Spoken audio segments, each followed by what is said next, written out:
Poltergeist 1982 and directed by Tobe Hooper.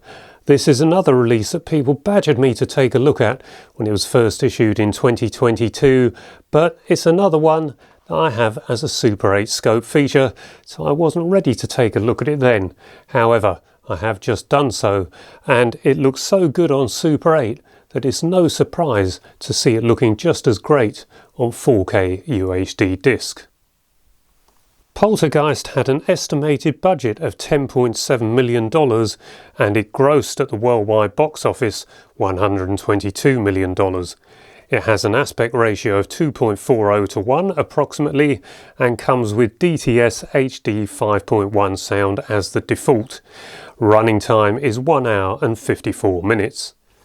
The 4K disc matches the Super 8 print in every regard other than the definition on the 4K is superior, as you would expect, to the Super 8 print, but colour and density strikingly similar. I think you'd have to run them side by side to see which one looks slightly better, the Super 8 or the 4K. So this is another 4K that really is almost like having a 35mm print but on a disc. So a very impressive 4K release. It was shot anamorphic 35mm, so unlike Super 35 productions, this utilised a much larger image area, and that's the main reason for the exceptional image quality. It's a haunted house story, but made with a panache of Raiders of the Lost Ark. You'll see in the making of, one of the extras on the Blu-ray disc, that Steven Spielberg was very hands-on during the shoot, and so that probably explains the classy look and the tie-up with George Lucas and his industrial light and magic. I remember being impressed by Poltergeist in 1982 and particularly with the special effects. I think it was the house implosion that piqued my interest the most because I just couldn't work out how they'd done it. The little girl, Heather O'Rourke, is brilliant, but there's so much else to admire about Poltergeist. There are some shocks and one quite gruesome sequence, but if you like adventure films but have never really been into scary films or horror films, then you may find that Poltergeist is quite a good way into that sort of genre. This is the VHS of Poltergeist, which has been handy for running in sync with the Super 8, which years ago meant the best available sound from the VHS married to the best available image from the Super 8. It is an exceptional Super 8 scope print and possibly the best taken from a 35mm shoot, but certainly among the best of 35mm onto the Super 8 gauge. 65mm shoots, of course, resulted in even better image quality on Super 8. This Super 8 is a Kempski of Germany print prior to them handing over all their negatives and rights to Duran. If you happen to come across a print, do make sure it's not the flat print which was also available. It has to be a scope and preferably an earlier Kempski print. Right, so I think I've established that Poltergeist on 4K UHD is rather exceptional for a 35mm shrunk down to the 4K format. But what of the sound? It defaults to DTS-HD 5.1. Now, Poltergeist did have 70mm blow-ups when it was first released to cinemas, so 6-track sound isn't too unusual, but the DTS 5.1 is of course different.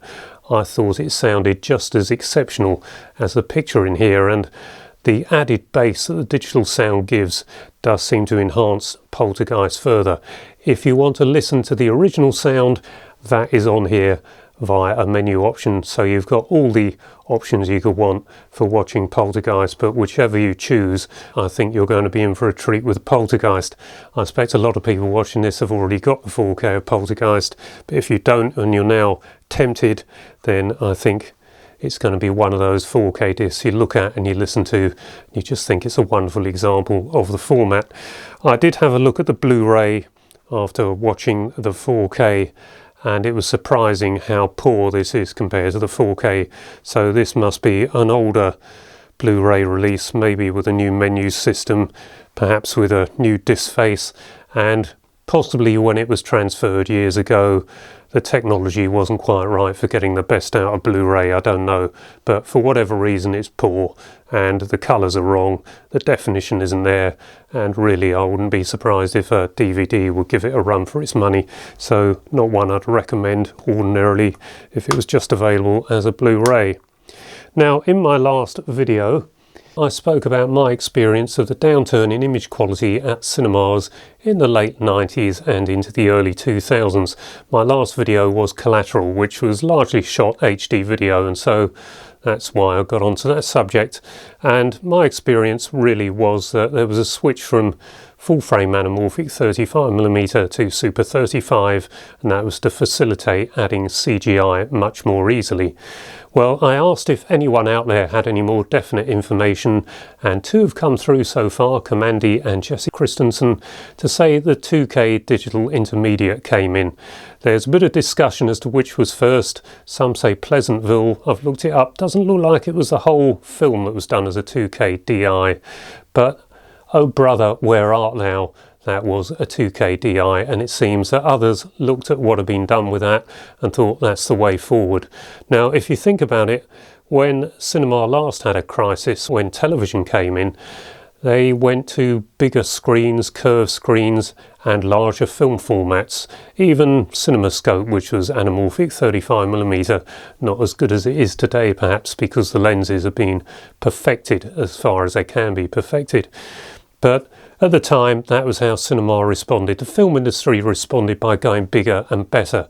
This time around, it seems that 2K, which is approximately 1/5, 1/6 the image capability of 35mm, we've gone the opposite way. We've gone from something at 2K and we've blown it up to 35, or that's what we did anyway. So perhaps the wrong way to go about it, and without having an original camera negative actually shot and finished on film, we only had the video master file that came out of a computer to create all the prints from. And where I was going, into the top cinema houses, the top premiere houses in the West End of London, I used to see master prints, and before that occasionally 70mm blow-ups, but now I was just seeing a general release print that was going to be of lower quality to the general release prints we had before.